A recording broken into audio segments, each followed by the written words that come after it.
नमस्ते प्यारे बच्चों।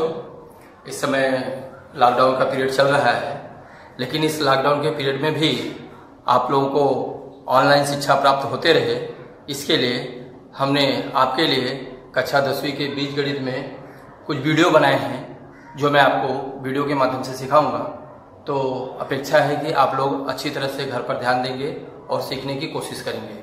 इधर ध्यान दें, यहाँ पर कक्षा 10वीं में जो पहला चैप्टर है बीजगणित में, दो चरांकों वाले रेखीय समीकरण। दो चरांकों वाले रेखीय समीकरण अर्थात इसमें दो चरांक का प्रयोग होता है, चरांक x, चरांक y, और इन चरांकों की महत्तम घात 1 और 1 यानी घात 1 ही रहती है। इसका मानक स्वरूप है ax plus by plus c बराबर 0, या हम कह सकते हैं ax प्लस by बराबर c। तो प्यारे बच्चों, हमको ध्यान देना है कि जो दो चरांकों वाले रेखीय समीकरण है, इसमें दो चरों का प्रयोग होता है और इस समीकरण के माध्यम से बनने वाली रेखा होती है वो सीधी रेखा होती है, इसलिए इसे दो चरांकों वाले रेखीय समीकरण कहते हैं। अगर हम ध्यान दें, यहाँ पर गुणांक a, b, c का प्रयोग किया गया है। a, b, c ये सभी वास्तविक संख्याएं हैं। वास्तविक संख्याएं अर्थात आप इनके स्थान पर a की जगह पे 2, 5, 7, 8 कोई भी संख्या आप रख सकते हैं, लेकिन ध्यान यही रखना है कि एक ही साथ में किसी भी समीकरण में आप a और b का मान शून्य नहीं ले सकते हैं। इस बात को विशेष ध्यान रखेंगे। आगे बढ़ते हैं। जैसा कि आप जानते हैं, यहाँ पर लिखा गया है दो चरांकों वाले रेखीय समीकरण की हमें परिभाषा सीखनी है, और दो चरांकों वाले रेखीय समीकरण हल करने की विधि, इसमें दो विधियां हैं, आलेख विधि और क्रमर का नियम। तो हम सभी लोग आलेख विधि के बारे में सीखेंगे, परिभाषा के बारे में सीखेंगे। यहाँ पहली परिभाषा जो दी गई है, जिस समीकरण में दो चरांकों का उपयोग किया जाता है, जिस समीकरण में दो चरांकों का उपयोग किया जाता है और चरांक वाले प्रत्येक पद का घात 1 होता है, उस समीकरण को दो चरांकों वाले रेखीय समीकरण कहते हैं। आपने यह परिभाषा देखी। इसका एक उदाहरण यहाँ पर दिया गया है, पहला उदाहरण और दूसरा उदाहरण।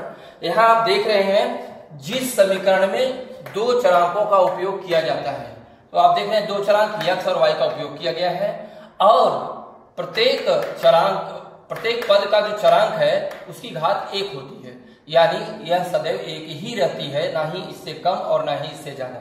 तो इस प्रकार से आप देख रहे हैं कि जिस समीकरण में दो चरांकों का उपयोग किया जाता है और उसकी प्रत्येक पद का घात 1 होता है, उसे दो चरांकों वाला रेखीय समीकरण कहते हैं। इसी प्रकार से यहाँ दूसरा समीकरण भी दिया है, 3x प्लस y बराबर 10, यानी यहाँ x की भी घात 1 छिपी है और y की भी घात 1 छिपी है।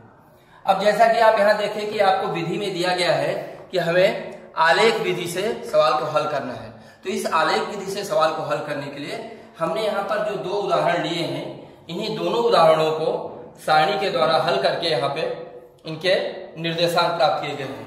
यानी जो पहला समीकरण है x प्लस 2y बराबर 6, इसे हमने लिखा है x प्लस 2y बराबर 6, और इसमें हमें ध्यान रखते हैं या तो x बराबर मान ज्ञात करने में या फिर y बराबर मान ज्ञात करने में। तो आप इस समीकरण में देख रहे हैं बच्चों, x बराबर मान ज्ञात करना यहाँ आसान है। x बराबर 6, यहाँ प्लस 2y है बाएं पक्ष में, दाहिने पक्ष में जाएगा माइनस 2y है, यानी x is equal to 6 minus 2y। अब इस सारणी में हमें कुछ नहीं करना है, यह ध्यान रखना है कि यह जो समीकरण दिया है, समीकरण के दाहिने पक्ष में y है, यानी y वाली सारणी में हम कोई भी मान ले सकते हैं, लेकिन वह मान सार्थक और उचित होना चाहिए। बहुत बड़ी संख्या लेने पर हमें आलेख पर दिखाने में समस्या होगी। तो हमने यहाँ y का मान 2 लिया है, 2 दूना 4, 6 में से 4 घटाए कितना आएगा, 6 में से 4 घटाए 2। तो देखिए x वाली सारणी में हमने 2 लिखा है। इसी प्रकार से y वाली सारणी में दूसरा हमने मान लिया है 1, और इस 1 को कहाँ रखे हैं, दाहिने पक्ष में। यहाँ दाहिने पक्ष में 1 को रखे हैं, यानी 1 का गुणा 2 में किए, 2 1 का 2, और आप जब 6 में से 2 घटाएंगे, 6 में से 2 घटाएंगे कितना आएगा, 4, यानी x वाली सारणी में आपको 4 प्राप्त हुआ। इसी प्रकार से y वाली सारणी में जो तीसरा मान है वो 4 है, इस 4 को हमने दाहिने पक्ष में रखा, 4 दूना 8, और 6 में से 8 घटाएंगे तो -2। प्यारे बच्चों, हमें ध्यान रखना है कि जब भी हम निर्देशांक लिखते हैं तो सदैव पहले x निर्देशांक लिखते हैं, बाद में y निर्देशांक लिखते हैं। जैसा कि आप यहाँ देख रहे हैं, पहले x लिखा गया, बाद में y लिखा गया।